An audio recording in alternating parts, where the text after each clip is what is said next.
Got it. Okay, good. We're live streaming. Good, good, good.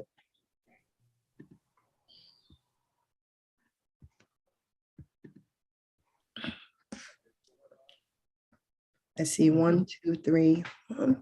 1, 2. Okay, now how do I pass the code? This meeting is being live streamed. Tracy, we're live if you want to start. Yeah. I'm just counting everyone. Well, now I got to get another screen so I can find my agenda. Well, hopefully people are now tuning in again because it took about 15 minutes to get online. Okay, we're then going to start our meeting. The what? Gotcha. The time is now 7:14 and we'll call the meeting to order. Can I ask everyone to please rise for the Pledge of Allegiance? I pledge allegiance to the flag of the United States of America and to the republic for which it stands, one nation, under God, indivisible, with liberty and justice for all. Thank you. I gotta try to get back to the meeting. Okay, next on our agenda are committee reports. Are there any committee reports? I have one. Trustee Pineda? Yes, the Safety and Technology Committee met on June 22nd. The meeting was called to order at 6:04 p.m. In attendance were Carlos Ramirez, Ashley Pineda, Chris Fallon, David Warner, and Dr. Christopher Macaluso. We adopted the previous meeting minutes. We had an update on the district-wide safety plan update timeline. We discussed the 2022 to 2025 instructional technology plan and made some recommendations. We talked about the 2021 to 2022 data privacy officer report to the board. We had a update given to us on the status of technology at GCSD report by the CIO.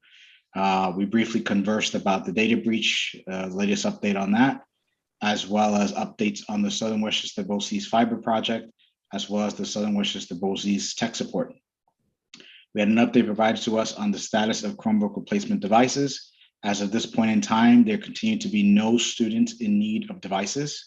And we have received our orders for the devices, the ones that were pending. So we have enough stock for the next year. We also talked about parent-teacher Zoom conference meetings and the strategy there moving forward. We had a conversation on the GCSD webpage, as well as the directories, and we agreed to discuss that further at a new Safety and Technology Committee meeting next year. We talked about the maintenance of those directories, as well as maintenance of the food service menus being updated on the website. From there, we went on to talking about safety open session items. Specifically, we had an update on the high school vestibule, as well as the employee onboarding conversation regarding the SSO training, local building resources when they are onboarded.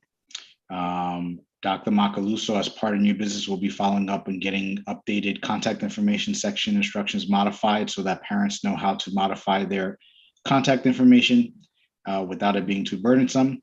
We then went into a safety closed session items review. After that, we adjourned directly from that portion of the meeting. The meeting closed at 8:32 p.m. Any questions? Thank you, Trustee Pineda. Any trustees with questions, comments? No. Can you guys explore a little bit more the sign-on for parents? Because I did see a trustee voice some concern to Dr. Macaluso about the ease of registering and being able to go online. I also had fellow elementary school parents that had to see their children's report card online have a little difficulty. I tried to help out and realized that it's easy for me because at Lance Middle High School, we use that parent portal often. So I don't know if you guys can explore that a little more, Trustee Pineda, or maybe give some feedback about that parent portal. Parent portal item, as I mentioned, we did talk about that during the meeting, and Dr. Macaluso was going to follow up on getting that updated contact information instructions updated. We have talked about it a few times at previous meetings. I think we were all in agreement at that point at that meeting that it could be updated further to just make it a little more streamlined. The instructions that are there, they go into, I guess, the long way to do it, and it kind of becomes confusing for folks. So we had talked about was a more condensed, direct to the point set of instructions. Dr. Macaluso, I don't know if you want to chime in at all? So we did actively begin looking into that. And right now we are in consultation with eSchool, which is also Power School now, because what I understand is that the sheet that is currently up in the parent and student section for updating contact information is still accurate. That is another way that you can update.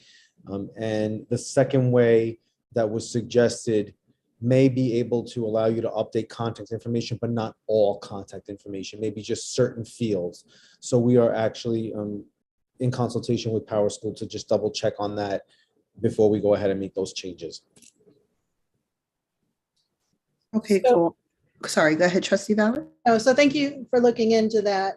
I think just for clarification for everyone, the long way is basically stepping you through the full enrollment process, and the short way is just taking you to those limited fields that Dr. Macaluso is alluding to, specifically your phone numbers for Phone Blast and your email for eBlast and any electronic distribution from the schools, including and especially the summer packets. So if anyone listening has outdated contact information, please contact your school for instructions in the meantime, or step through the how to update your contact information on the parent portal, home access center, eSchool Plus. There's multiple names for the same thing.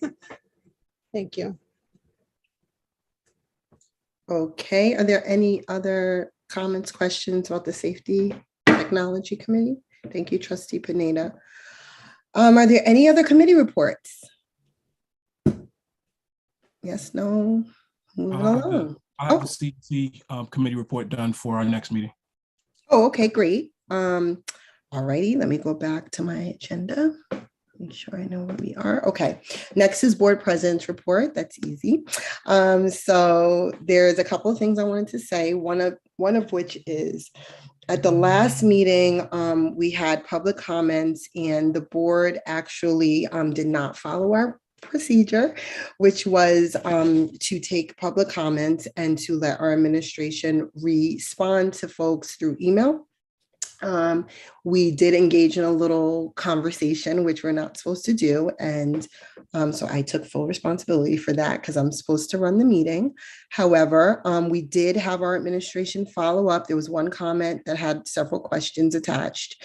And so I wanted to share the follow up, and that is what we can do moving forward. Of course, if the board would not like to proceed that way, we will not. But I do think that that's helpful because some people may want to hear the answer, not in a direct meeting, because that's what we are not supposed to do. So I just want to follow up with the comment. There was a community member that made a comment. She asked or inquired about mailing agendas. And in the past, we did have mailed agendas. It did stop in 2020. Our superintendent did some research into exactly what had happened, and she provided the board with a timeline of that. She did say it's up to the board on how we are to proceed from this point forward with regard to mailing agendas to folks. So I want to open, during this time, ask the board, how do everyone want to proceed with mailing agendas? She did also inform us that at this time, there were 2 community members that have requested a mailed agenda. And I'll take any trustee. Trustee Warner? I think we should mail them the agendas. I don't know if everyone's frozen or if it's just me. I'll turn off my video, No, see if that helps. sorry. Can I say something or? Yes, please. I'm sorry, everyone froze for a minute. So if I get quiet, it's probably that, but please go ahead. So I think before we make this decision, I think we need to understand who we're mailing to, how many households, and what the cost is. Because my sense is that 99% of people will get it and throw it straight into the garbage bin. So I think that if we want to mail agendas, maybe what we need to have is a list of community members who would like this service, and then we can just provide it to them. Hmm? But I would definitely not carpet bomb the community with agendas, and along with the attendant cost to the district. Thank you, Trustee Dragic. For clarity, Dr. Iverson did do research on this. She did not give us a cost, but she did, or specific names, but she did say there were two community members. I'm sure our district clerk who was here, I don't see her right this moment, but I'm sure I did. Oh, I don't want you to say the names on YouTube, but I'm sure you have the two names of the people. I could guess that maybe mailing two agendas would not be super expensive, Trustee Dragic, but we would not be mailing agendas everywhere. Okay. I don't know if the board wants to have a maximum, like if we get, 300 requests, is that too much? 50, is that too much? Right now, there's two. Did Trustee Valen, thank you. No, I was just going to say that maybe if it's only two people who've requested them, if we could have the district clerk or the board president or whoever you deem most appropriate, talk to these individuals and inform them. I'm willing to mail them, but there's a big caveat, and that's the fact that just this week we've revised the agenda 3 times, I don't know. So what gets mailed out on a Thursday or a Friday or a Saturday may well be different than what is available at 5 o'clock on the day of the meeting. So it might not be as useful. But I think it's just, if we have less than 10 people asking, I think it's just worth a conversation. And then if those 10 people still want to have the agendas mailed, I'm for that. I understand people might not have printers and whatnot. That's my 2 cents. Thank you, Trustee Valen, and I see Trustee Pineda's hand. Thank you. I'm actually going to concur with everything Trustee Valen said. I do recall that used to be a big issue in the past. Folks would get a little upset when they realized that the agenda they had in hand was out of date. And while we do our best to ensure that doesn't happen, and I think in general, the administration has done an amazing job of trying to pare that down, there are emergencies that happen, unfortunately, and sometimes things get added on at the last minute. And this very recent agenda is a perfect example of that. So I think to Trustee Valen's point, if we can get some conversation going on with these folks that are requesting this and just make sure they're clear on that, I would be fine with mailing it out to those two individuals. Thank you. Thank you, Trustee Pineda. Is there anyone that maybe has a differing opinion? If not, we can move on. No? Okay, so Joya, could you please, Trustee Warner? I don't know if this is the right place to put it in, but I was wondering if we could make an inquiry to find out how much it would cost to buy a weather vane. Similar to the one that would be on top of RJ Bailey. You're going ahead in the email. Okay, go ahead.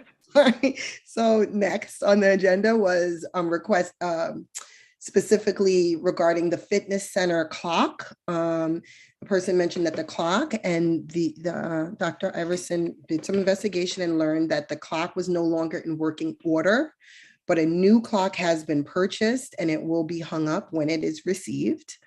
And thirdly, with respect to RJ Bailey Elementary School, Dr. Iverson learned that the weather vane was blown off during a storm in 2020 and it broke into several pieces. And our former facilities director advised that it was discarded since it could not be repaired. So that is what happened to the weather vane. Now, Trustee Warner wants us to get an estimate on a new weather vane. Yep. Does anyone object to that? I think everyone's okay with an estimate. And Ms. Freeman? Yeah, I'll have that done. Great, thanks. Sounds like a plan. Okay. And the only other thing I have in my board president report is to talk about the trustees. So we are at the end of a year, and I want to thank everyone for really being a team player this year. It was actually the best team playing year that I've been on the board. We do have a change that is happening in the new year. Trustee Dragic will move on to non-board life. And I just want to kind of go around and say thank you to trustees. I have nice little names that I have come up with for everyone. So there is a trustee that, to me, focuses on items for the students. And I'm going to call this trustee getting my feet wet. That's trustee Jamal Thomas. So I just want to thank you for your service this year. I think you've been really team oriented. I think you tried to learn a lot and you really participated. And so I thank you for that. Next trustee is, I'm going to call this trustee needs of students and fiscal oversight. This is my trustee anxiety a partner, because I'm full of anxiety. Trustee that wakes up with board stuff and goes to sleep with board stuff, just as I do. So I really appreciate that person. My QI trustee, quality improvement trustee Valen. Thank you so much for keeping us all focused on the right things and trying to keep things kind of in order for our meetings, and transparency is a big thing there. My trustee data, accountability, equity, and fairness is trustee Washington. You're always asking where the data is and accountability. I love that, and I truly appreciate your input. I wanted to tell you that. Trustee support for programming that benefits students and building repairs is trustee David Warner. You were reelected for the next 3 years, and I think that the community sees that you are definitely supporting programming for our students and building repairs. Next, I have trustee Yoda, if we call you. That is a trustee that works on balancing it all. You are, to me, about consideration and courtesy for all, and you're also the sky is not falling trustee for me, because often when I call you, I'm like, oh my gosh, and you're like, it's okay, try not to worry. So I want to thank you for that. And last but not least is trustee Dragic. I call you trustee walk the talk, because you kind of came out 3 years ago and you were really strong about a hot button topic at the time that you were not in agreement with, but you really were one of the few people that was willing to spend your time and give up a lot of free time to serve on the board. And I truly appreciate that. So I wanted to say that to you as well. You are leaving us. We will miss you, but we do appreciate the time that you spent, okay? With that said, I will move on. We talked enough. And now we have, I believe, next, the Assistant Superintendent for Curriculum Instruction and Personnel. Our superintendent is on vacation this week. So we have Dr. Macaluso, who's going to give his update. Good evening, everyone. First and foremost, I'd like to extend another congratulations to the class of 2022. On this past Friday, we had what I would consider a most amazing, almost perfect graduation ceremony, from the way it flowed to the weather. And so thank you to all of our parents and our distinguished guests who joined in that event to celebrate our graduates. Second piece that I want to highlight again for the community is a friendly reminder that our summer program will begin on July 5th. So the first program, it runs from July 5th until July 29th, from 9 o'clock until 12 o'clock, and that is an academic program. Students have been invited to that. Transportation is provided, and so we hope to see you after the holiday weekend at our summer academy. We also have the extended school year program that also begins on the 5th. However, that program extends until August 12th. And as a reminder, parents whose students are in the ESY program, that program is from 9 a.m. until 2:30 p.m. And lastly, we also have the ECP summer program for our earliest learners, and that program also begins on the 5th and runs through August 12th. And again, the hours for that is also 9 a.m. until 2:30 p.m. Programs are at Highview Elementary School.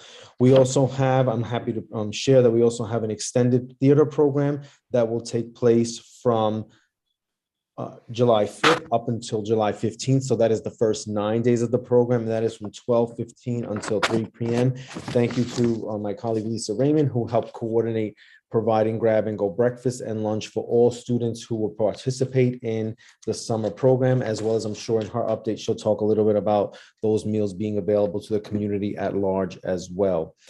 Trustee Valen did speak a little bit about summer packets. And so as we continue to move into the summer, parents, if there's something that you're not receiving from the schools because maybe contact information or outdated email, phone, or whatever, please remember that our schools are 12-month operations. And so if there is any chance that you are not receiving information and you need to have that, you need to have something updated, please feel free to reach out to your school.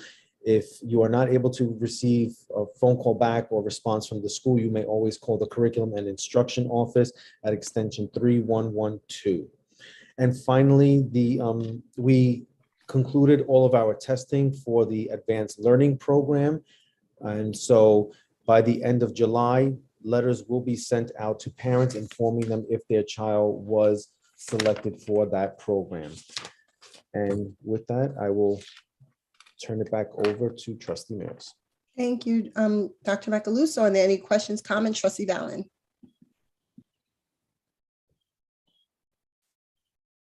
You're on mute. Thank you. Thank you for updating us in our packets with the current enrollment numbers for the summer programs. Just wondering, are there any open slots available? And if so, how can we fill them, or if anyone's interested, who should they contact? Or are we full? And yay, that's great news. We are full in kindergarten all the way through 3rd grade. If a parent of a child in a current 4th through 8th grader is interested, they can call the curriculum office and we can talk about whether or not the program would be a good fit for their child. So again, that's 4th through 8th grade. And that's the academic program that runs from July 5th through the 29th? That is correct. Thank 9 you. o'clock until 12. Okay, thank you. Thank you, Dr. Macaluso. Any other questions, comments? No,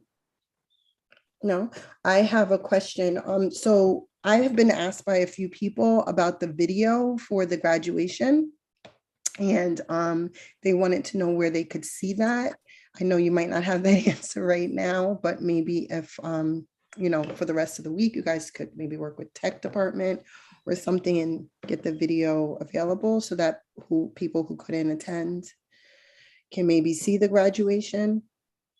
On Facebook, there is a posting that talks about the graduation, but then it's pictures of all of our beautiful graduates, which is awesome. But I think people also want to kind of see the video for the graduation. Noted. Okay, thank you. Any other questions, comments? No? Okay. Next on our agenda is the Assistant Superintendent for Business Report. Thank you, Trustee Mears. So we began the month of May with a balance in our bank accounts of $42,731,049.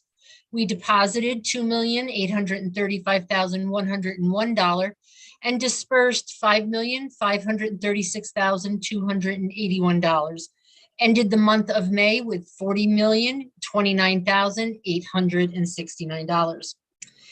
As I told you in my last weekly update, Chief Maceda, the chief of the Hartsdale Fire Department, held a drill at our school this past Sunday, June 26th.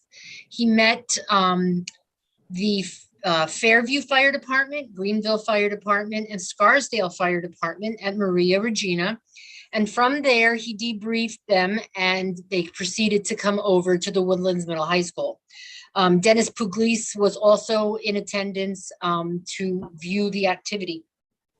So basically what the drill involved was they daisy chained the pump trucks together from the hydrant near the condo on Pat Capone Road to the loading dock at the Woodlands Middle High School near the cafeteria. The hoses and fire trucks were all linked together to provide water to fight a simulated fire event. Chief Maceda, in an email to me, reported today that there was approximately 1,000 to 1,100 gallons of water pumped per minute. He felt that it was a very successful drill. He also showed Dennis where the fire hydrants across from the ECP main building was abandoned or removed several years ago, and that needs to be fixed, which will be part of our plan. Currently, as you know, the architects are soliciting quotes for surveyors to begin the project on the fire hydrant system. Once the survey is done, then they can design the project and it will go to the State Education Department. The asbestos abatement at the Woodlands Middle High School began this week. The asbestos company is prepping the area by tenting it off. None of the removal has actually started yet. Excuse me. And as Dr. Macaluso had reported, I received some questions about our food service program for the summer. So the source of the payment that we pay Aramark comes from the cafeteria fund. Nothing comes from the general fund, okay? The only way the general fund would give the cafeteria money would be through an interfund transfer, and that's only if the cafeteria fund needed money, similar to the interfund transfers that we budget for during the budget process, such as to the capital fund or to the federal funds. But our food service program has been able to sustain itself, and they have the funds in their bank account to do this, to supply these meals. Once that happens, we receive monthly the record of how many meals have been served, and then we submit that through the child nutrition website and the SCD portal to receive our reimbursement. It says the contract that we are asking you to approve tonight goes from July 5th to August 26th, but summer school runs from July 5th to August 12th. If you remember last year, we were able to, during the pandemic, serve our community with breakfast and lunch. We provided these meals in boxed kits, and they were available to be picked up at 2 of our schools. This year, we can offer the same type of program, but what would have to happen is anybody who signs up for that outside of the summer school would have to come to Greenburgh and actually receive and eat the meals here. We are seeking a waiver from child nutrition that we can do exactly what we did last year by boxing these meals up so people could come and take them and bring them back to their homes to eat. So we're still waiting on approval for that waiver. And how are the public being informed? We will, once we receive the waiver, once we know that we've been approved by child nutrition, we will get it out in the Journal News. We'll put it on our website. We will post on all of our buildings' front doors like we did last year. We'll get an email blast out, a phone blast out. And we will provide our local community organizations such as the Theodore Young Center and our local churches with flyers that they can pass out to the people in their congregation and or who come and visit the Theodore Young Center so that they would know that they are eligible to come and receive these meals. And aside from some other questions, which I believe Trustee Mears will be the next item, I do have some additional information on the school resource officer, but if anybody doesn't have any questions, then that's all I have for tonight. Sounds good. Trustee Valen? Sorry. Thank you. That was really, really good information, Ms. Raymond. I just want to, you know me, I have to repeat things to make sure I understand them properly. We have the funds in the school lunch account that we will use to pay this and then hopefully be reimbursed. Who would we get reimbursement from, and has that reimbursement been approved, or is that a is that an application that we're waiting confirmation on, or can you just give me a little more Yes, information so- on the reimbursement? So it's almost yes to both, trustee Valen. There is paperwork that, once you approve it tonight, trustee mayors will sign, and we will get up to the Child Nutrition State Education Department immediately. Amy has been in contact with them, as has our food service manager. They're just waiting for the final paperwork for the approval. And then that funding will come from State Education Department, Child Nutrition Division, just like we get reimbursement throughout the school year. Okay. So whatever, all the rules so far have transferred over, you were saying that, and that's why we had to apply the way we did. Correct. Okay, and then I'm going to take it a next step further. I apologize, but you probably knew this was coming. So then come the fall, Mhm. are those waivers still in place? Or I don't think No. I've read that that's been, okay, so it's No. only been. So the waivers that we're asking for are just for our summer program. Come the new school year, we're anticipating that people are going to have to fill out free and reduced applications again, and/or if they're already on the DCERT list, which is a list that comes from the state and the county. If somebody is on that list, they are automatically eligible.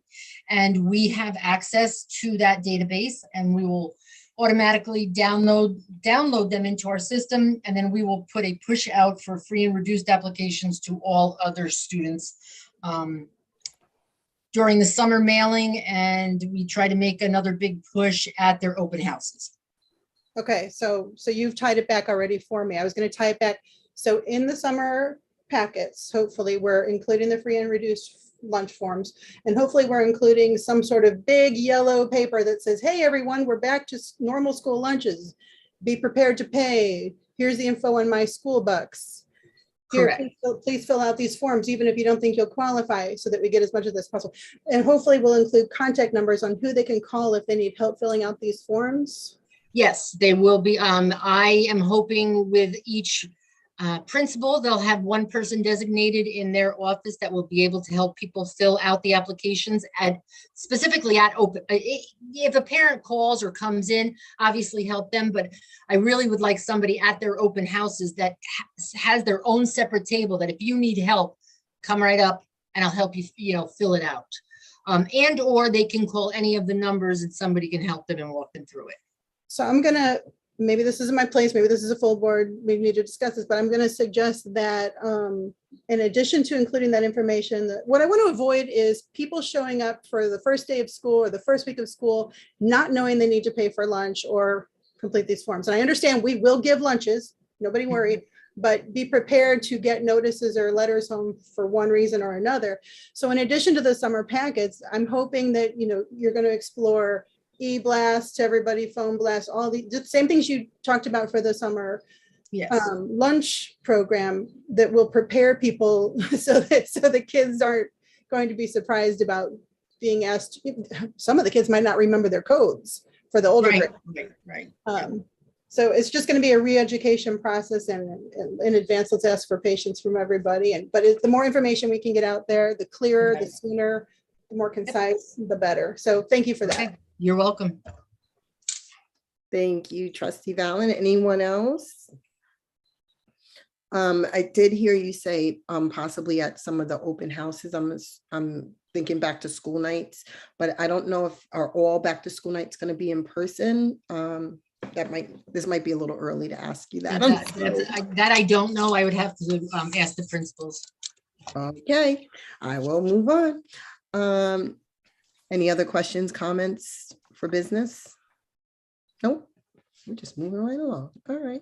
Next on our agenda are public comments, and we have two people on our public comment list. First, we have Katie McGee. Trustee Dragic, can you let her into the meeting, please?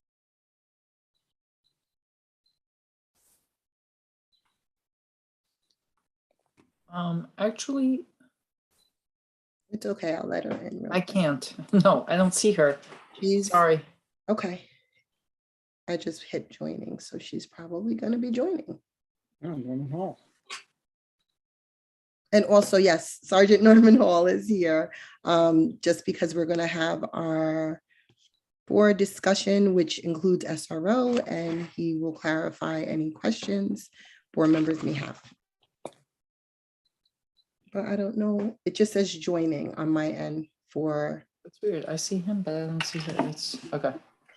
Joya, do you see it say joining for you, or is it already joined? Oh, that's weird. Okay, let me try again. Oh, There she is. Okay. wonderful.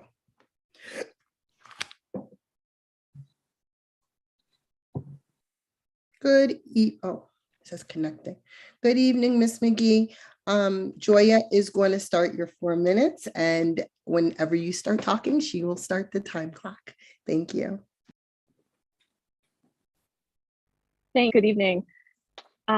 First off, I just want to say thank you, Trustee Dragic, for your time on the board, and good luck. And I hope you'll stay involved. And secondly, that theater program sounds really great for the summer. I think it's the E&L learners. That sounds great. So whoever came up with that idea, that's great. And hope you'll approve that tonight. Okay. Am I supposed to be able to see the timer? No. Okay. There. 3 minutes, 20 seconds. There's a school. Oh. What am I waiting for? Joya, can you stop the timer, please? Miss McGee, I don't know if you, I think it's you because I see people moving. Maybe if you turn off your video. Oh, okay. Was I breaking up? Yeah. Yes, we were having trouble hearing you. Oh, Whenever you start okay. again, Joya will, whenever you start again, Joya will start the timer. Okay, appreciate it. And I can't see the timer, so if I could have like a 10-second heads up at the end, that'd be helpful. Okay, so I was saying I had a bunch of questions about the SRO discussion that is now on the agenda. And I'll just say them because maybe you'll take them into consideration as you discuss it.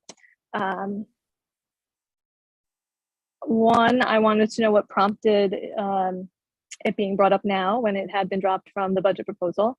And I wanted clarification, who is asking for this to be discussed again?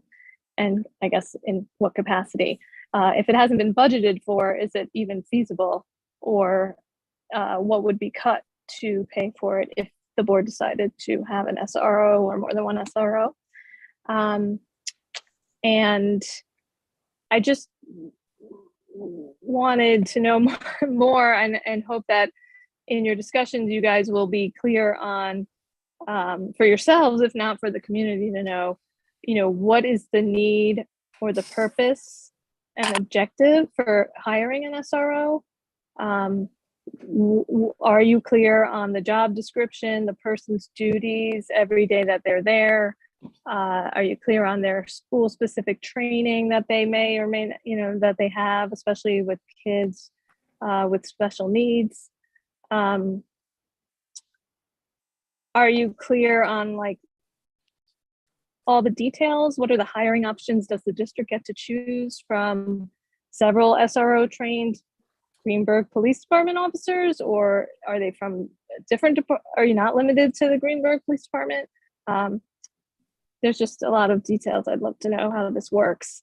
And is it still $110 an hour? Is that paid on top of a Greenburgh Police Department officer's salary?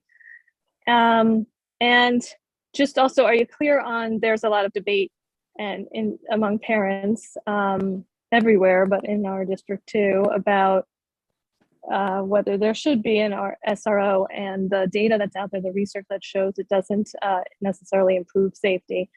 But again, also, are you clear on, like, if you could talk about what exactly is the job description, and is it for security? Does it have anything to do with school discipline? Just being clear on that. I know there's a lot of agreement that among parents that we need more programming for conflict resolution skills, peer mediation, I know you're doing something about restorative justice in the fall. We all want adequate mental health staff, professional development for all our staff. It takes a village. It takes teamwork to prevent violence. If you hear and see something, you need to say something. Those are the kind of things that we all need to be doing. And I know my time is up. I just want to say I have reservations about it on the surface of the this SRO idea, but I do want to hear all the details. Thanks. Thank you, Ms. McGee. Next on our list for sign-in is Erin Jacobson. I'm going to admit her now.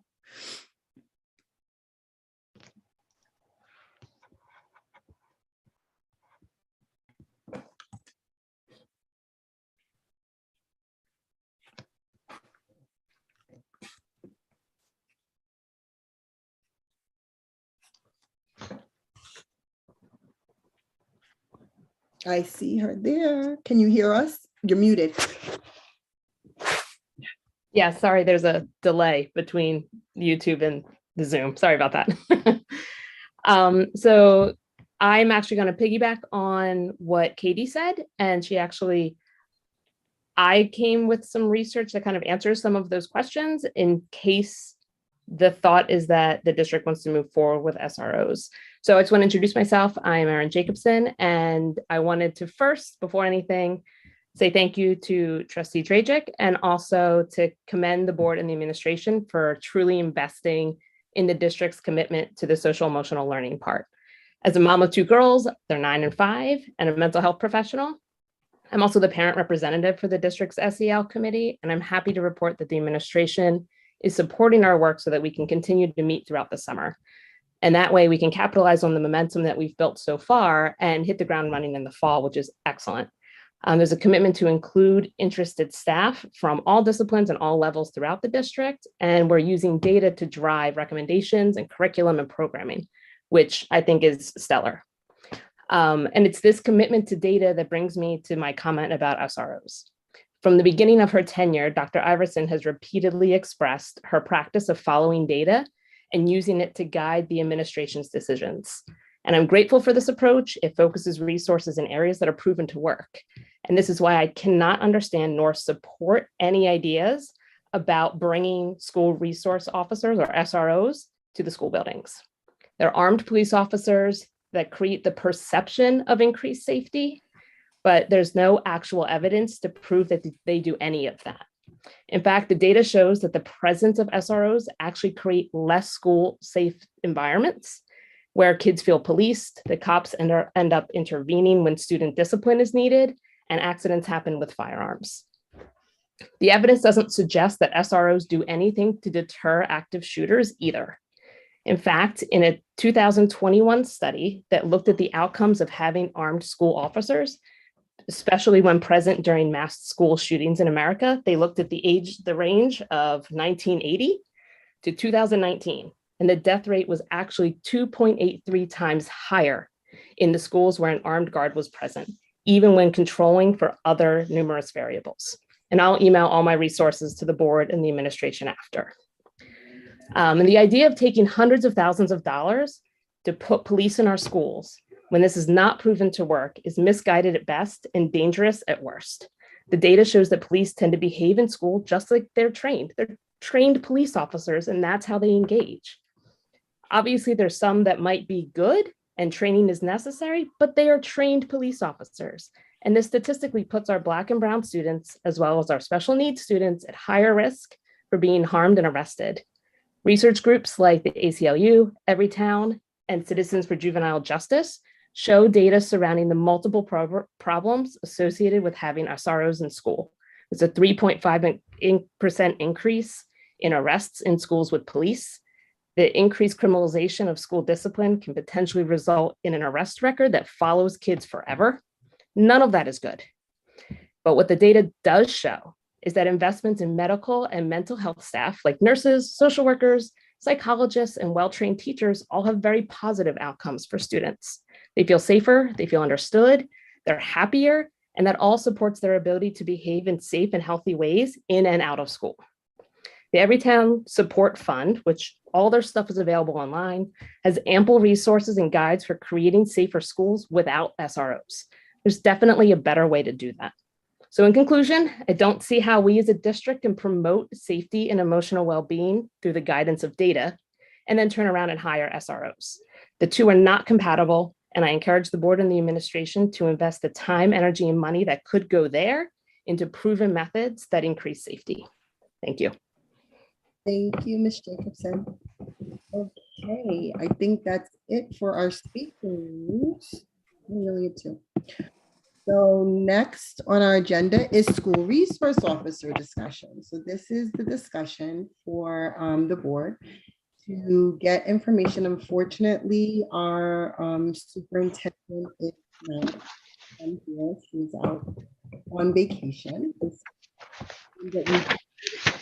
Right, from as well as financial information, as well as Mr. Norman Hall is here to answer any questions for any trustees or administration who have any questions regarding the SRO conversation. Mr. Lieutenant Hall? Okay, you are there. So Ms. Raymond, do you want to maybe start with the information that you were able to obtain from a neighboring school district that recently, the last we left this conversation, we talked about a pilot program. I think Dr. Iverson and Ms. Raymond met with the Greenburgh Police Department and obtained information about a pilot program and gave us some rates. The board at that time did not want to move forward. It was kind of conversation ended, and there was a neighboring school district that did engage in the piloting program, and you were able to speak with them and get some numbers for us. Yep, certainly. Thank you, Trustee Mayers.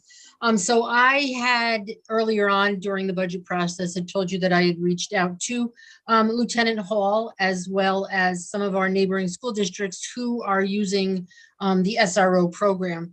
One of those school districts was Valhalla. In speaking with the business official there, she told me that they were in the beginning year of a SRO program, and they were between the Greenburgh and Mount Pleasant police departments utilizing an SRO officer 2 days a week for 6.5 hours a day, one in each of their school settings. I spoke with that business official again this evening and asked her how the program went and what did they use the SROs for. And she told me that during the 21-22 school year, they used the Greenburgh SRO, basically was a presence, walked the buildings, was present during lunch and recess with the students, and some of the officers also went into the classrooms. With the pilot program, they didn't have a dedicated officer, so some officers were more hands-on than others, she said. They recently met with Greenburgh, and I'm assuming that was with you, Lieutenant Hall, and they are starting to work on curriculum to push into the classrooms, and they're continuing to work on their program since it's in the new stages right now. And at that time, she told me, just as Ms. McGee had said, it was $110 an hour, which, if I'm correct, and please correct me if I'm wrong, Lieutenant Hall, that is at the time and a half rate. So it would include salary and benefits. It would encapsulate all of that. And then it would depend on, the cost would depend on how many days a week we would have it.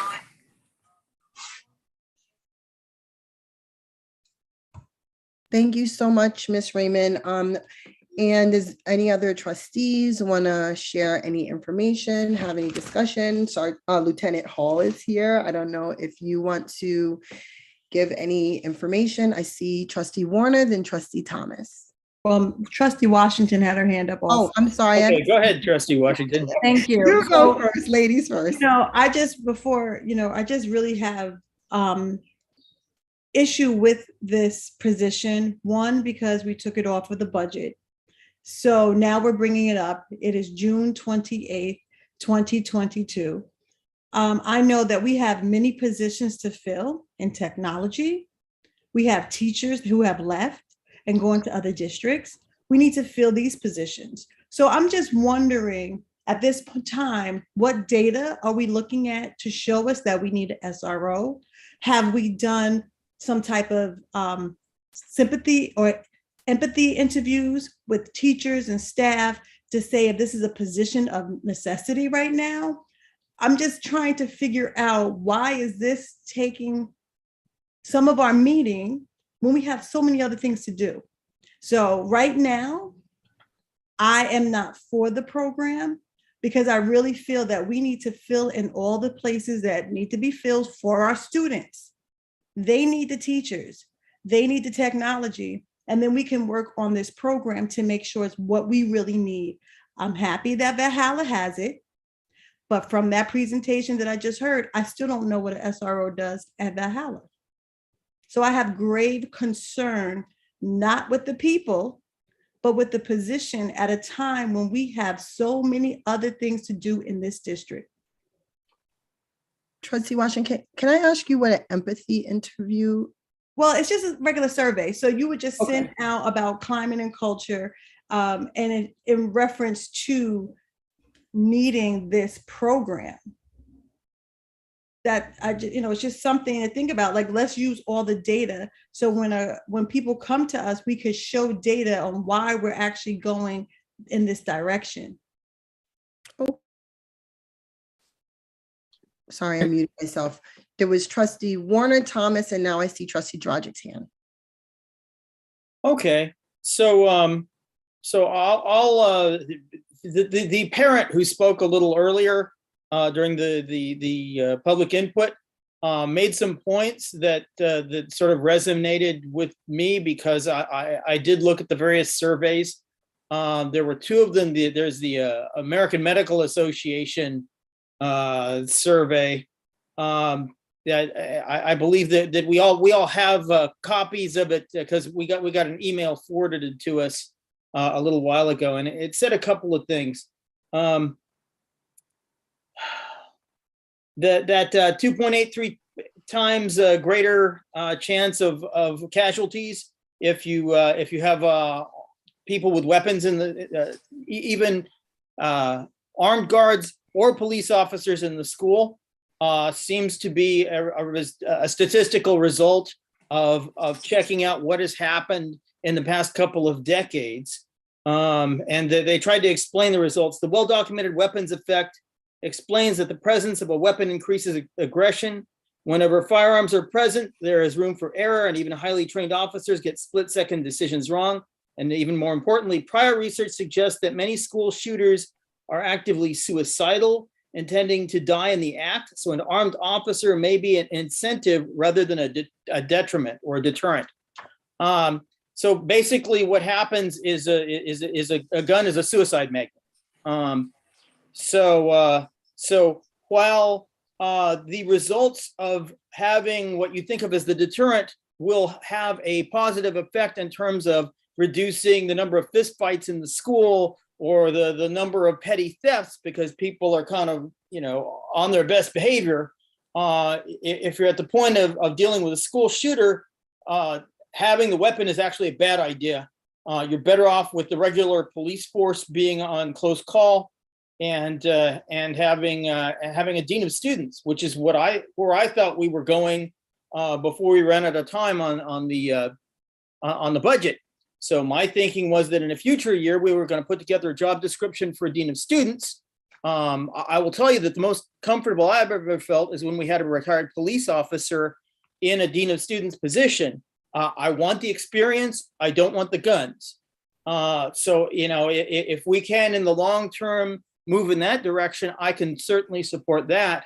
I'm just not happy having armed personnel in the school when I can avoid it. So that's where I'm at. Mr. Hall, would you want to respond to any of that? If you have different data or what do you think? So thank you for having me today. And it's a pleasure for me to come out and speak on this topic. I want to first say I'm not advocating a program to the schools, nor is the Greenburgh Police Department. The unfortunate incidents that have occurred in this nation has put us on high alert. It has changed the total concept of what we used to have as normal school operation. So being that this has taken effect, we have changed our operation. We have now changed and provided training to officers to meet this criteria. Because in some schools, some parents, some residents, some communities, they would like to have a school resource officer. So we do have that. So again, I'm not advocating because this is about myself seeking overtime. I'm a lieutenant. I don't work as a school resource officer. So I'm here speaking from the heart because I'm entrenched into this community. Now, I understand there being reservations from some of the residents.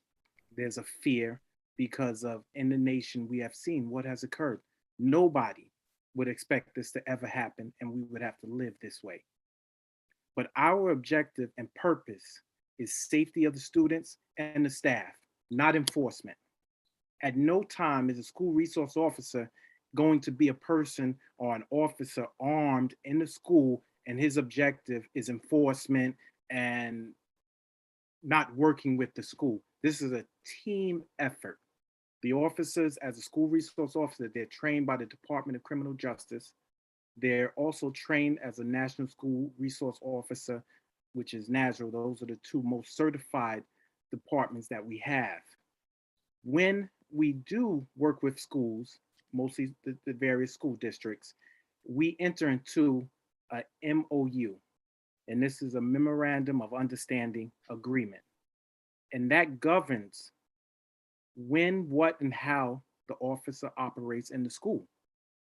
The hierarchy of the administrative staff, they dictate how things are going to occur. It's not like we're taking a regular normal police officer that responds to 911, put him in the school, and now he's acting as a trained police officer to students, to kids, to children.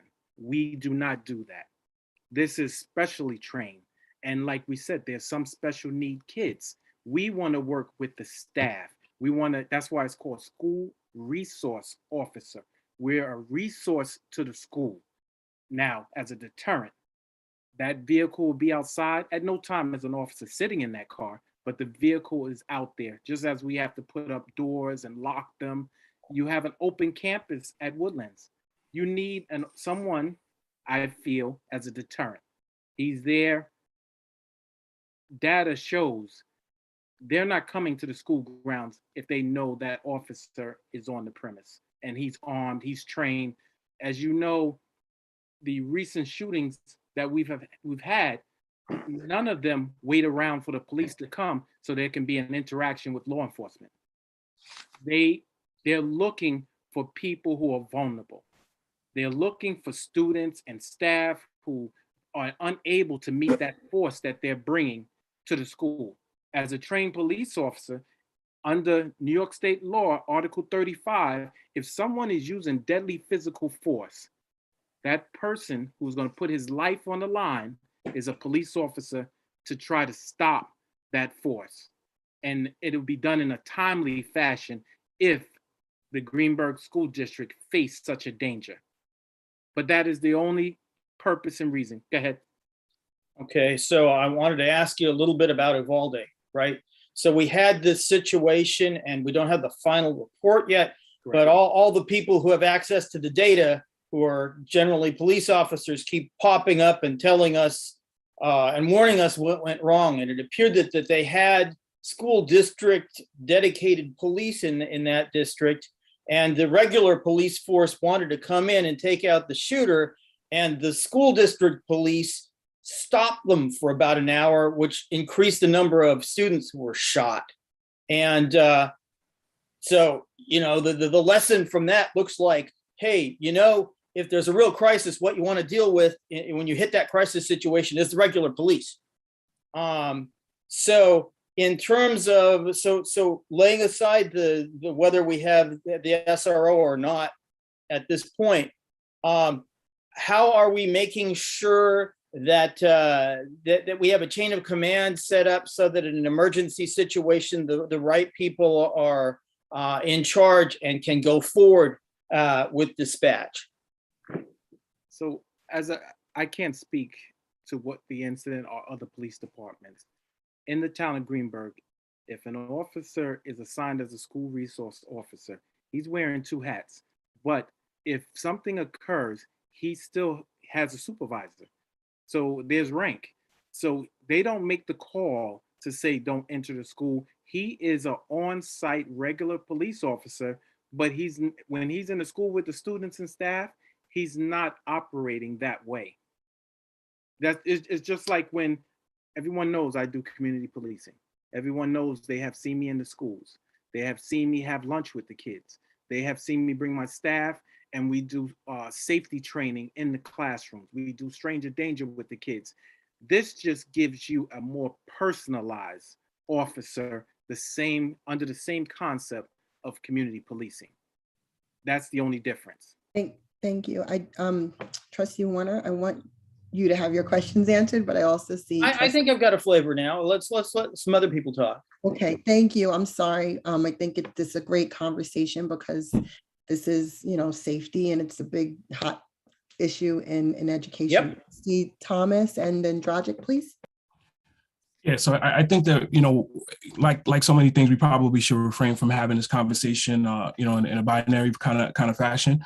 I've known Lieutenant Hall and connected with him on a number of occasions, and him coming to the school and engaging with students and things to that effect. That's something that I'm 100% in support of, and I think that as we think about building the relationship with the police are clearly a part of our community, so having some level of relationship with them and engagement inside the school, I think is something that's I'm all for it. Fantastic. I'm more skeptical about the idea of an SRO for a number of the things that have already been mentioned. If Lieutenant Hall was the SRO, I'd be like, all right, cool. But I don't know these other guys, nearly as much. And I do know that there have been significant, challenges across the country associated with SROs. So there's good situations and there's bad situations. It's very difficult to know, whether which one we would wind up, ending up with.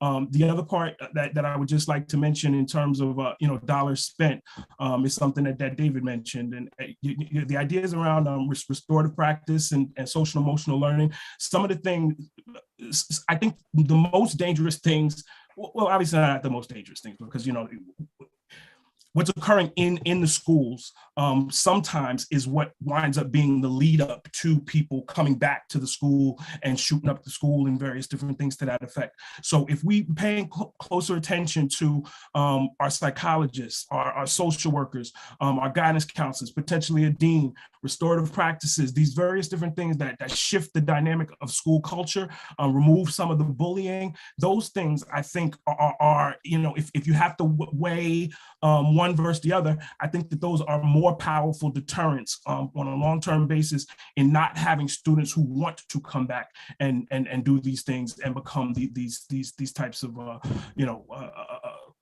people who walk around with a sickness, because clearly that's what these folks have. So I think that I'm more comfortable with us focusing our attention on one of those various different roles that I mentioned, and two, asking a different question. SRO is just a loaded word, you know what I mean? And so we're going to get this, I don't want this and you don't want that. And that's not how we need to be talking about it as a community. Though I do respect everybody's opinion.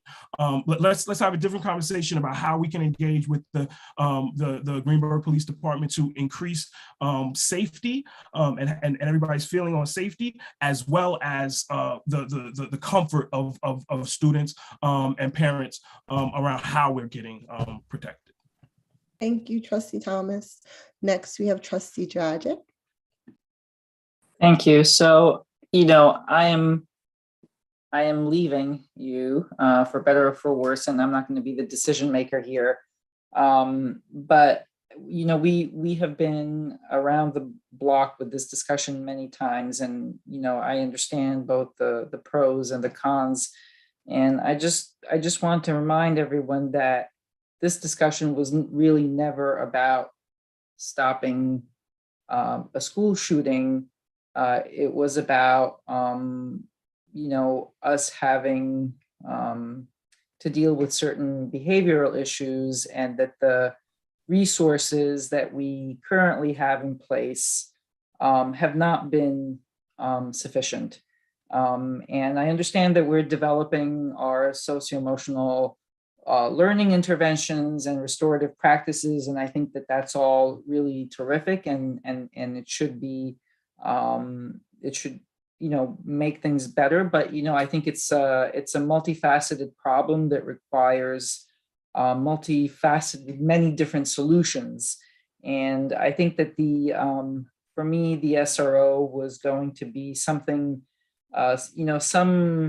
and again, I'm really, whether it's SRO or dean or you want to call it the Uber monitor of the school, I don't really care. I think the point is that we also, in this sort of panel of interventions that we have, we also do need some kind of a responsible authority figure, because actually the ones that we have had thus far have just simply not been effective. So that's all. So it doesn't matter to me if it's an SRO. I think that some of these officers are probably not so effective, and I'm sure that some of them are really truly terrific and are able to build both respect and also relationships with the children in the schools that they are embedded in. So anyway, that was just my 2 cents. Thank you, Trustee Dragic. So it doesn't look like there's any more comments. So we definitely will, I guess, hear from our administration at some point if they would like to make any sort of recommendation to the board yes, Trustee Valen. That kind of goes with my thought process. I think any further discussion on this really needs to wait until the fall, when we have sometime in the fall. I'm not trying to pin a date, Dr. Macaluso, don't be scared, I'm about to say your name. But when we have a better understanding of what our SEL programming may look like, or at least our goals specified for that program, because I think everyone's already made a lot of good points. I'm glad, Tanya, you brought that up at the last minute, because for me, the key question here, the why was never asked at the start of this discussion. What is the purpose of this? And that's really the foundation for what our decisions are going to be. And we never really started with that in the conversation. There was a lot of points that the public members made that resonated with me also, as Mr. Warner said. And I also want to point out, I think someone alluded to this, but the majority of incidents, if we're talking about shootings or major incidents or threats, do come, what is one of the studies that we had shared and that I actually read months ago, like 85% stem from students or former students. So it comes down to building, for me, it comes down to SEL and building an inclusive environment where people feel valued, people feel heard, where everyone has at least one friend. If everyone has one friend, then there's not going to be this sense of isolation and ostracism, which can spur some of those bad behaviors. Now, the flip side of that is, as Trustee Dragic was just saying, is, are we trying to prevent major incidents? Are we trying to deal with, I will call it, and some might disagree, normal adolescent behavior? And probably everything in between. I think we really need to start with that, but I'm willing to say that let's talk about this again in the fall after we hear what the SEL team has to say. Thank you. Thank you, Trustee Valen. I think that's a good way to wrap up this topic. And thank you so much, Lieutenant Hall, for. Pineda had his hand raised. Yeah. No, I'm saying hello. With our residents and all of our students, you have a summer program that involves our adolescents. Many of the adolescents from Woodlands Middle High School are in your program. Correct. So thank you for your continued support of all of our students. I think Ashley has his hand up. Yeah, Trustee Pineda has his hand up. Sorry, Trustee Pineda. Thank you. You're actually closing it out. So I was gonna just basically echo the colleagues of my colleagues' comments. I think the next time we have this conversation, it would be helpful if we've gotten that information on how the SEL committee stuff works out, what our plans are, et cetera, from administration, as well as their recommendations. But also, I would like to hear at that time when we have that conversation, an update from Lieutenant Hall on how the program is going in our peer school district, and in what ways have they found the program beneficial, right? Because for all the studies we have out there that say that it might not be beneficial, there are studies out there that say that it might be beneficial in certain use cases, right? So the question really comes to have that full conversation. We need the context around it. And I think at this point in time, we're kind of missing that on multiple fronts. So yeah, I think the plan is laid out to have this conversation again in the fall makes perfect sense to me. But if we could have that additional information, I think that would be helpful. It'll give us, I think, a more fruitful conversation. Trustee, thank you, Trustee Pineda. Lieutenant Hall, are you willing to come back with some data if you can? It would be my pleasure. Thank you so much. And I'm hearing from trustees a desire to hear more about SEL. I know I had presented that question to the administration at some point, that, what exactly are we doing? I was kind of referred back to the individual school building presentations, but I think there was a education committee meeting maybe where there was some SEL discussion. Maybe that could also be kind of revisited in the fall so that people are kind of crystal clear on what we're actually doing SEL wise, instead of like by building, maybe just district wide. That might be helpful. And then also safety is going to be an ongoing topic. I mean, this unfortunately is a reality in education nowadays. So thank you all. Can we move on to the next agenda item? Now 8:24. Anyone? Okay. Next item on the agenda is 2022-23 Board of Education meetings. Talking about dates. So if everyone, I don't know if you have your calendar up, we will be voting on the Board of Education meetings for next year. And we had a pretty robust conversation in April, I think it was, selecting those meeting dates. And more recently, a question came up about the May 9th date. Someone correct me if I'm wrong. And between May 9th and the budget vote, which is May 16th, is exactly 1 week, which is within the legal time limit. However, many of us receive our mail late, and to just have it up to that 1 week timeline is a little cutting it close. So there was a request by a trustee to possibly move back to the May 2nd date, which is a Tuesday, to have the work session board meeting. I don't know if any trustees want to give feedback or concern, question, objection, agreement with that request. So you still have 2 weeks between the last board meeting and the work session, is that correct? So the work session would be May 2nd, then the voting would be May 16th. I don't have the calendar in front of me, so if I do the wrong date, forgive me. Oh, you're not moving the work session, you're moving the board meeting. No, Trustee Valen, do you have the calendar in front of you? yes, I do. Sorry. Trustee Warner, in April, if you're referring to the April regular meeting, it's scheduled for April 18th. Yes. Proposal 2 weeks later, the proposal is to move the May work session 2 weeks later to May 2nd. So from May 9th back to May 2nd, that leaves 2 weeks From between. okay. There would be 2 weeks in between April 18th and May 2nd. Correct. It would be 3 weeks between May 2nd and May 23rd. But I'm okay. I'm okay with that. There's 2 weeks, that then makes 2 weeks between May 2nd proposed work session / budget hearing, which is actually what we're talking about. Right. And May 16th, which is the vote, because you need 6 to 14 days to mail the stuff out, and it was cutting it too close. Okay, works for me. Sorry.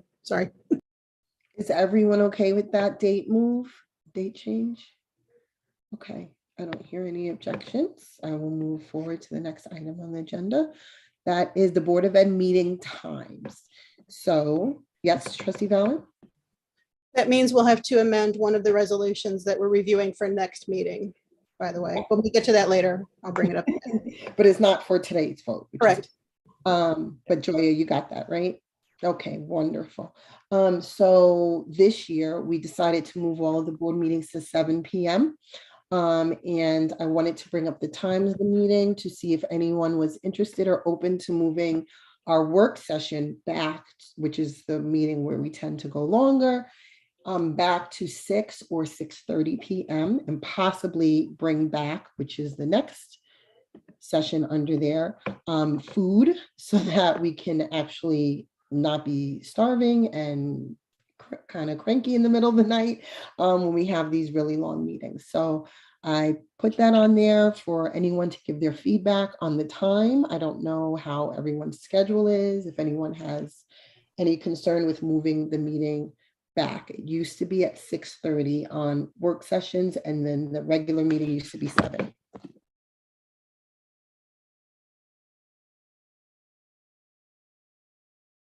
I'm flexible. Me too. We need to talk to people who are less flexible and see what they have to say. I'm flexible as well. Anyone less flexible? Anyone have any concern? Does anyone have any preference between 6 and 6:30?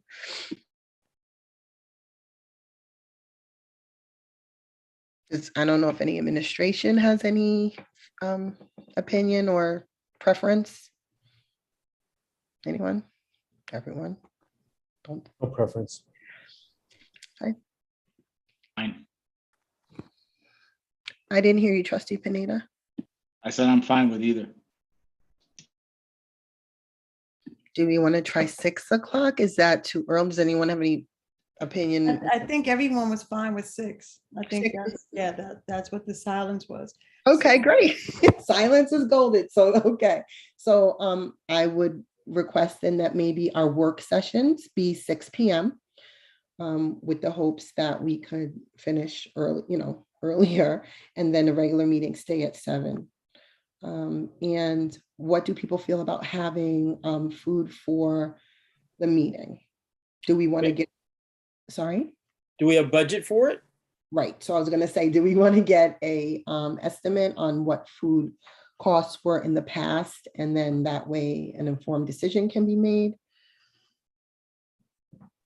Gonna have to add about 20% from inflation. Right. Yeah. Trustee Mears, I think what I would do is I would put out an RFP to local places to see what they could give us, what could they offer us, and what would the prices be.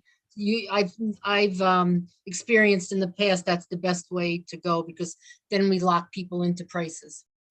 Okay. All right. So thank you. I don't see anyone objecting to at least getting that information. Yes, trustee Warner? Is this for work sessions only because they're at 6, or are we doing work sessions and meetings both? So I was going to propose that work sessions only because Okay. it's at 6. And it's not only because of the early, but early, and we tend to go much longer into the night. Okay. Okay, so we will revisit this once we get the RFP process. Trustee Raymond, Miss Raymond, are you going to start that process? Is that okay? All right. Thank you. Yes, I will. Wonderful. All right, next on the agenda is mailing Board of Ed meetings. We kind of addressed that during the board president's report. Next is the discussion on the strategic plan. So this ended up on our agenda because it's quite a few trustees expressed concern about the strategic planning process. We got a updated strategic plan summary, which had a couple of changes in it from the last time it was presented to us. Trustees verbalized concern about particular topics. I've heard safety, that was not in there, as well as I think it was climate concerns as well. And I'm not sure whether or not administration has discussed this.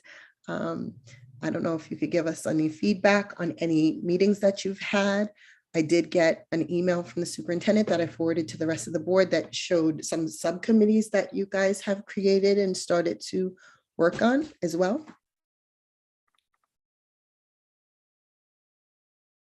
So I do know that Dr. Iverson had us put, Dr. Macaluso, Dr. Iverson and I sat and put together some committees and then had the committees get people to join their committee. And I believe, Dr. Macaluso, correct me if I'm wrong, we need to have back to Mr. McCormick by next Wednesday, who's on our committees and when we would like to meet. He would like to meet with us first as a committee, and then we'll have our own meetings separately. That is correct, Ms. Rainey. Okay, thank you for clarifying. Trustee Warner? So I'm looking and saying there, you're moving on to the subcommittee piece, right? Which tends to indicate that all the comments that the board made, it looks like from the document that's in the Friday packet that they're just going to try and work them into the implementations that they come up with for the standardized goals, but that they're not making any changes to the goals themselves.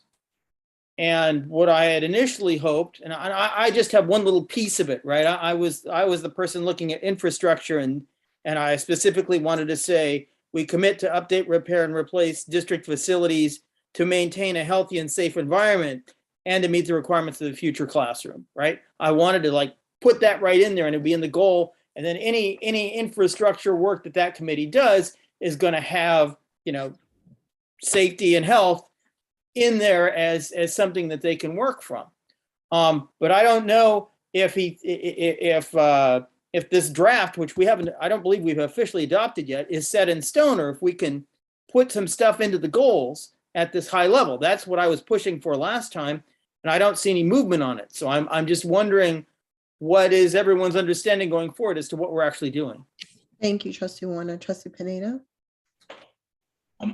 So I'm exactly where Trustee Warner is. My understanding was that these goals were going to be tweaked, reflect the feedback we gave, and just as Trustee Warner stated, I don't see that. So in my mind, if this is the strategic we're building that's going to guide us through the next 5 years, but we don't specifically outline some of that in the goals, it's going to get lost in the sauce, because then it's going to be kind of a little bit open to interpretation. And the other thing to keep in mind is today our board is composed of the current 7 members. 3 years from now, there may be differences. We already know in a month there's going to be some differences, right? So that said, this has to kind of traverse boards. And I'm not sure if whoever ends up on the board in the next few years is going to have that same knowledge as to how much of this went into the plan if it's not specifically called out. So that's my concern. I was hoping to see it in the updated revision, but I don't see it there. And my impression, just as Trustee Warner said, was that it would get folded in by now. So that's why I'm a little confused myself. Thank you. Right. So Dr. Macaluso is going to speak. Go ahead.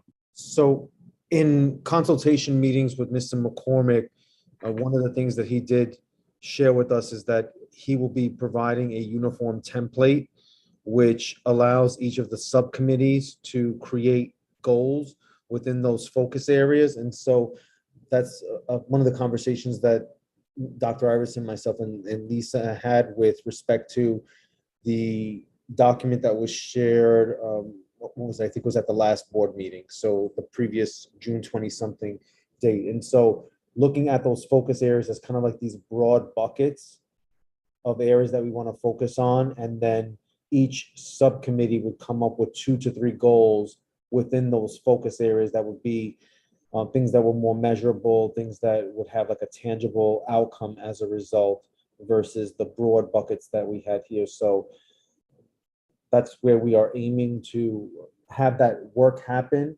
that operationalizes some of the nuts and bolts things that you would expect to see and hear from students and staff with respect to those focus areas. And then the goal would have something that we can measure throughout the 3-year process.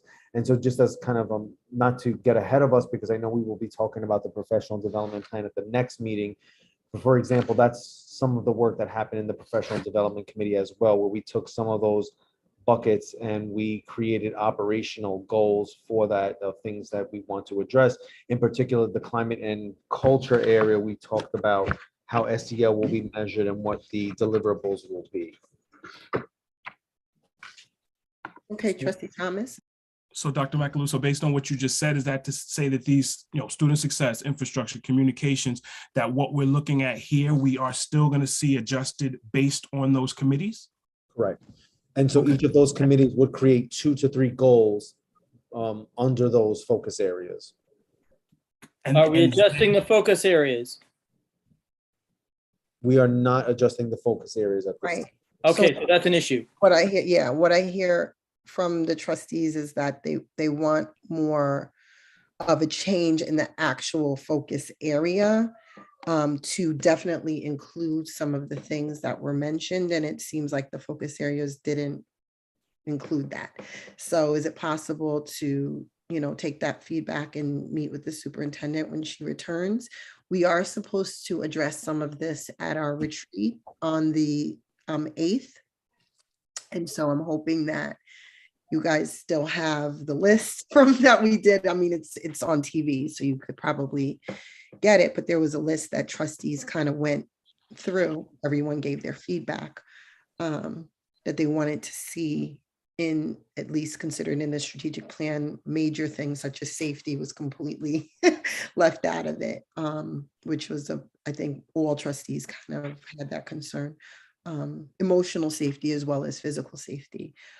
And building safety. So kind of go back to the drawing board with the superintendent on that and kind of come up with something and maybe send that to us prior to our summer retreat. We're supposed to receive some information. So just keeping in line with that, that would be helpful. Does trustees want to add anything else? Yes, trustee Valen? So the buckets in and of themselves, student success infrastructure, are each, like the format right now is followed by we commit to blah, blah, blah. If I'm just looking at what we've done, how we've moved through this in the past with Mr. McCormick, our buckets included a verb, it was, let's just look at infrastructure. Infrastructure is the current goal, or the current focus area, the current bucket. Before it was update district facilities and technology. It was still broad. It did include a verb. So I feel like maybe I misunderstood what the next step was, and I might be okay with these broad buckets. As long as the goals address the things that we brought up. If the bucket of infrastructure, which I would, I prefer the update facilities and technology, I like it including a verb instead of this verbiage afterwards. That's just me.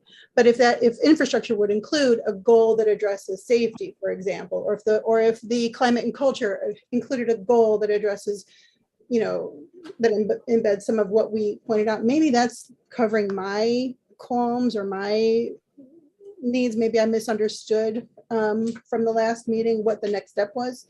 So I just wanted to say I'll be watchful. How's that? That's what I'll say. Thank you. Thank you, trustee Valen. Trustee Thomas? Yeah, I mean, and just in case he's going to take a look at this meeting to see what the specific concerns are. I hate to be nitpicky, but I do want to just go back to the mission and vision with we will educate our students, because 3 years from now, we don't want to still be saying we will do a thing. We want to actually be doing it. So it's small, it's small in terms of language, but I think it can be big from the perspective of, again, we don't want this to be a thing that we're always aiming towards. We want it to be something that we in some ways, at least pieces of this, that we arrive at. And he did mention in that random thoughts afterward around student voice, but I definitely think there's something within student success. It has to be us doing something extremely deliberate around students having a much larger say in how things are going to be approached and what the curriculum is going to be, not just always adults saying, this is what we think you're going to need. That's what we've been doing forever. And I don't mean we as Greenburgh, I mean, we as school system in general.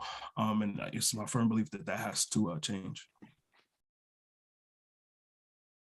Okay, thank you, Trustee Thomas. I have to go back to a comment that a trustee made about the vision and the mission. The vision actually does have to be defined. So I think that that's important as well for our administration to take note of, that you're hearing a lot of feedback from trustees, and maybe that needs to be incorporated in the vision as well. I think wording is important as well, Trustee Thomas. So yes, Trustee Valen? To that point, since it's moving into our next topic, could we discuss specifically the mission and the vision at our retreat?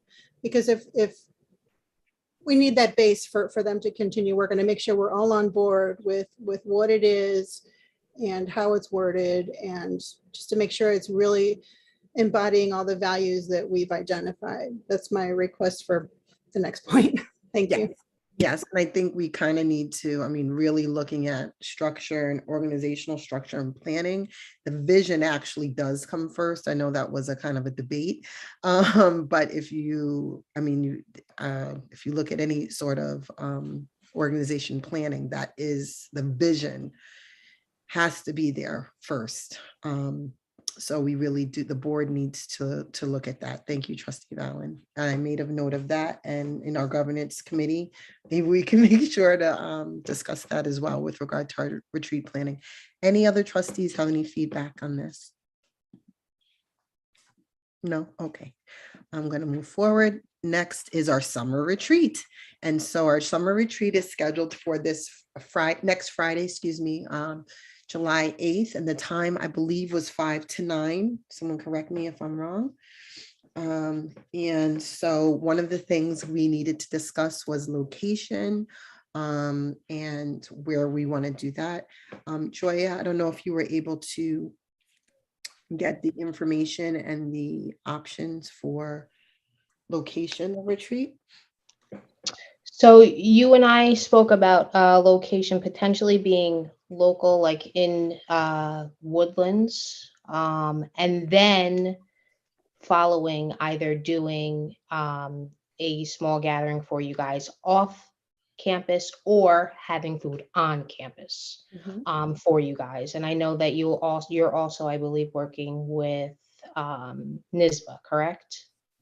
Yes, so I did, thank you for that, Joya. I forgot to update you guys with that. I did check into NISBA. We did have them last time. They do come with a fee. They do 4 hours minimum. They can do something shorter, but the cost is for the full 4 hours. And just my opinion, but if the full board disagrees, that's fine. It looks like we are going to at least spend at least an hour on our strategic plan and at least another hour with legal.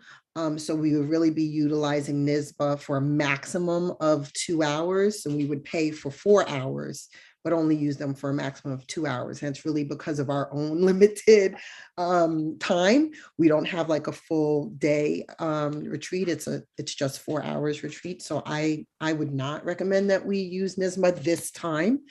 But I'm open to hearing from everyone. If anyone wants to revisit, Trustee Pineda? Yeah, I'm in full agreement with you. I don't think it makes sense to pay basically for double rate, essentially is what we would be doing. So yeah. Okay, I also should let you know, and I will forward you the information. I met today with one of the outreach persons, membership outreach from NISBA. He's meeting with several board presidents throughout the state, and he wanted to let us know that they do several different things and offer several different services to the boards, one of which is a free retreat, the topic on board, kind of on board governance and board teamwork. And it's kind of a precursor, he said, to if we wanted to have another type of custom retreat as we had in March. So I did tell him I would share that with you guys. I will forward you the information that he sent me later this afternoon. And then everyone can look at that and decide if maybe we want to do something free like that, maybe in the fall or the winter. Because I think that was a good offer. It's 90 minutes, his thing that they offer that is free. Trustee Valen, I thought I saw your hand, but it's gone. You did. The 90 minutes answered my question. Would they be available on the 9th or the 8th, whatever date that is? It'll fit. Yes, but it is, hold on, I'm gonna try to find his email. It's actually a retreat on the culture of leadership. It talks about how school boards can positively affect district culture, looking at each member's ability to model leadership and their students and staff. I personally did not think it was good for this retreat coming up in the summer, because I think there's some other more practical things that this board needs to work on and talk about and review, especially after a full first year with a whole new administration and it's going to be 4 now, new board members. So I thought in my head it would probably be better like in the fall to kind of look at each member, strengths, weaknesses, the board strengths, weaknesses. He goes over things that have to do with board self-evaluation and things like that. Again, for 90 minutes. So I thought maybe that would be better if we wanted to do like a fall retreat, and then that would be like a precursor to a more structured retreat by if we wanted to use NISBA maybe in the winter. But that was where my head was at. If everyone is interested in doing that sort of retreat for the summer, I can definitely see if he has availability. So, could you clarify what you think we need to do on the 8th in addition to the strategic planning 1 hour and the legal review 1 hour? I can see you have some other ideas that you think are more urgent. What needs to go in that slot? No problem. I do. I'll share with you some of the ideas I have, although I know the governance committee is going to be meeting in 2 days' time to really look at setting this up completely.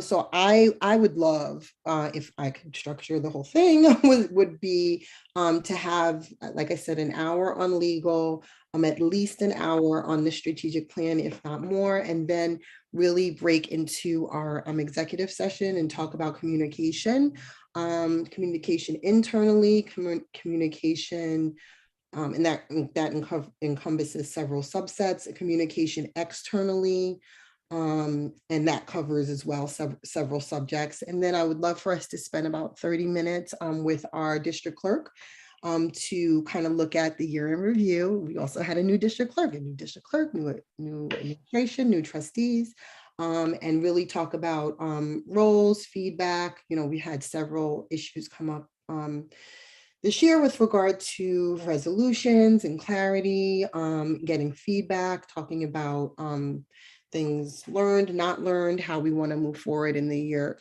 to come. And all of those things within 4 hours is going to go by pretty quickly. But if we would like to talk about those things at a later date or another time, we can do that as well. Thank you.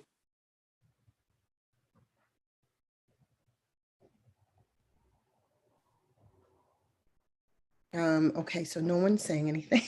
So does anyone have a preference on location for the board meeting, 5 p.m. to 9 p.m. on Friday, July 8th?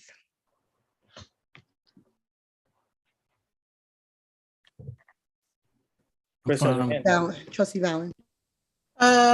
Part of the meeting will be open to the public, correct? Okay. In the interest of, again, it's a short meeting, let's keep it short. I prefer it Woodlands.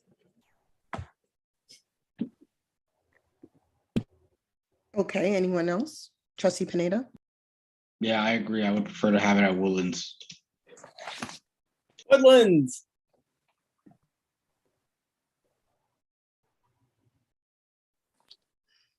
Anyone else? Okay, I personally would not. I think we got a lot more done when we left campus and we all kind of focused, but I do agree it's a short meeting, so that makes it more difficult. I don't necessarily want to go to the Terrytown House because that was like a full day thing. But it is nice to get out of the campus and actually like kind of focus. I don't know, it seems like it's a little bit, I feel like we had some better movement in our retreat topics when we were off campus.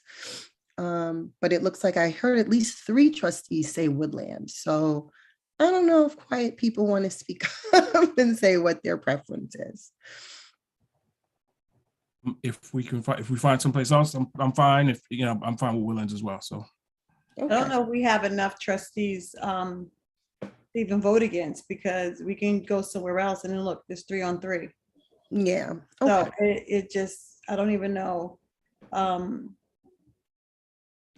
don't agree with Woodlands, but it's fine. Okay. So where else are you guys thinking? Have we thought of potential other places? Because like I said, I'm certainly fine getting out of Woodlands as well. Okay. I saw someone's hand. People put hands up and down.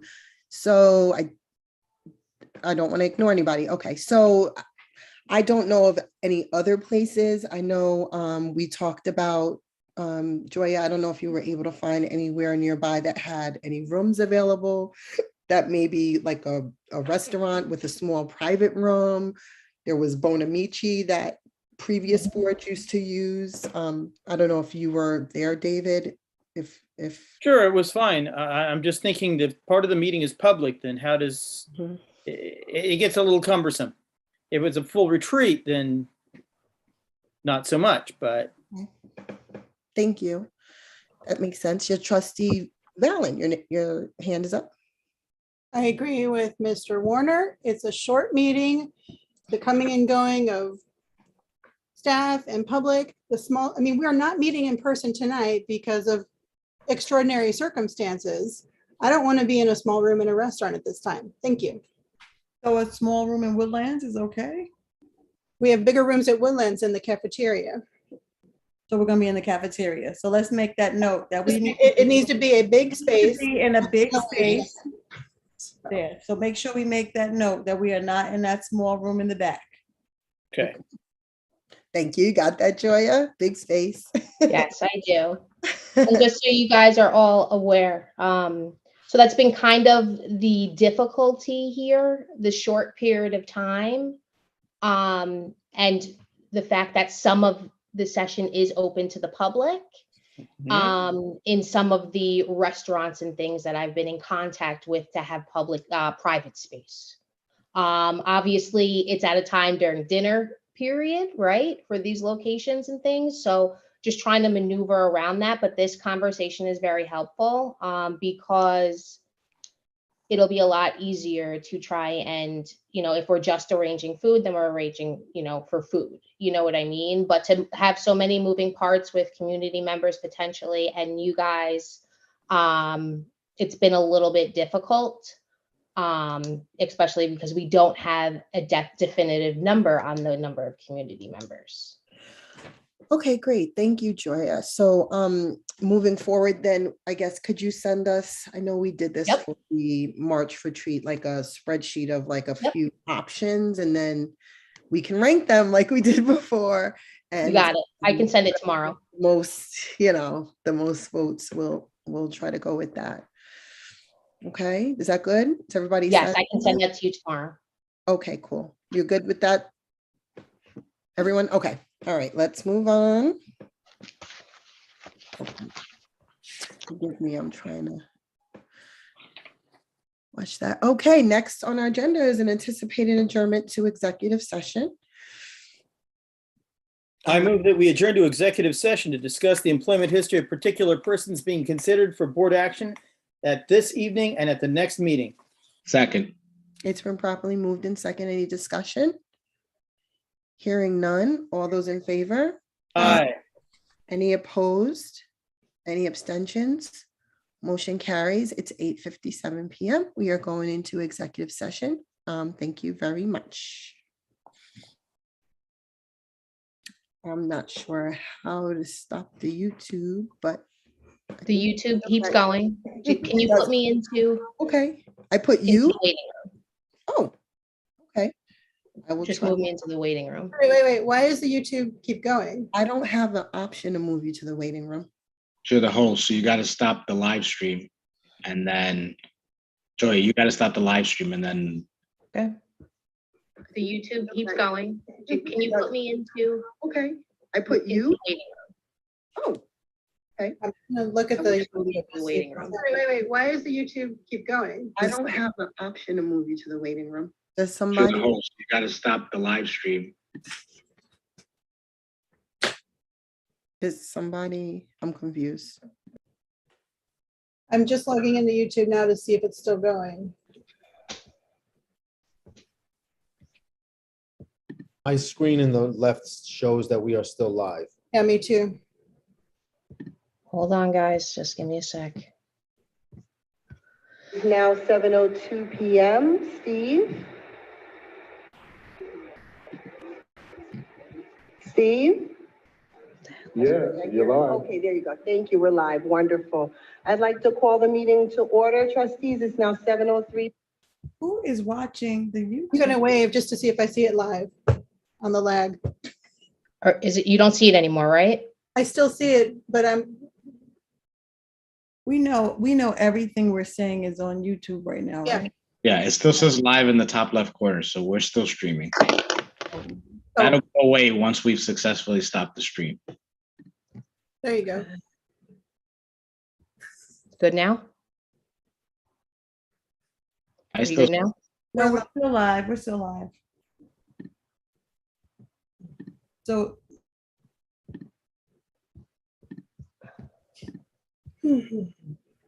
Oh my God. Can we, Plan B is we'll all disconnect. right, We'll rejoin without the live stream. And then when we're ready to do the live stream, Joya will just have to hit the button again. That's plan B. I like. Or we can create a, yeah, that's fine. Okay, I'm gonna see you guys on the other side. I'll log out. wait, so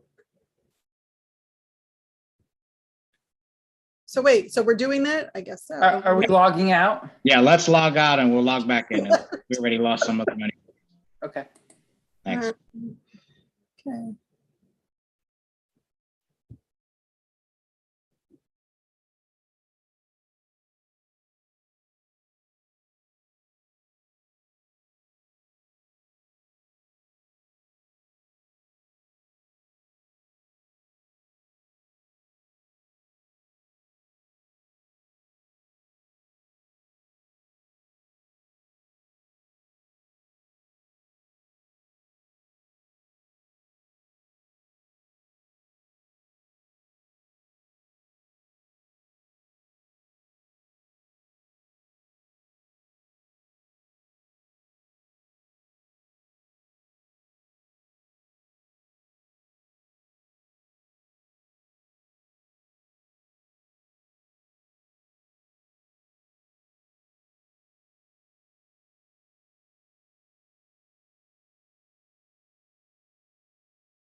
that was funny. We couldn't seem to get out of the meeting. Oh no, is anybody there? What is GCSD still doing there? Are we still on YouTube? We can't get out of the meeting. Oh my God, we're still live on YouTube.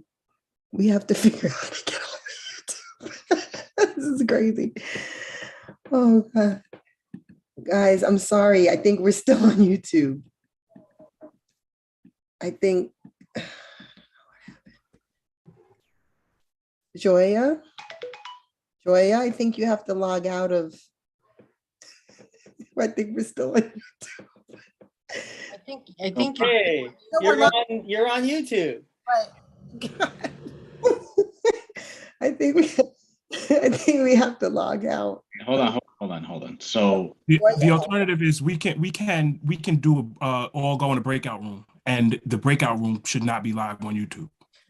Joya, I think you have to. Is it still showing live? Yes. Yeah.